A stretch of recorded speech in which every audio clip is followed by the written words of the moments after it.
Okay, so let's continue. So I went to the store. So let me go into the part of how God led me to do this. Yesterday when I went to the store, for those who just coming into this video, it's entitled, I think, Shopping for the Lord. Shopping under the leading of the Lord, something like that. So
okay.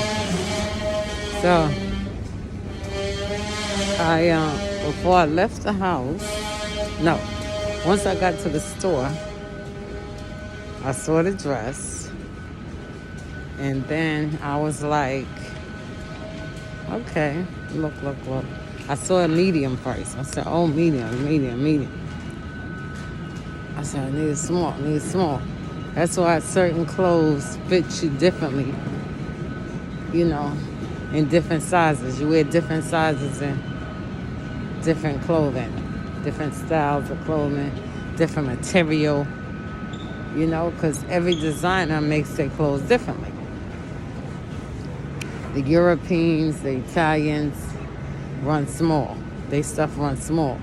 Why? Because they got small frame people. Chinese, they run small because they body frame is little. So, all right.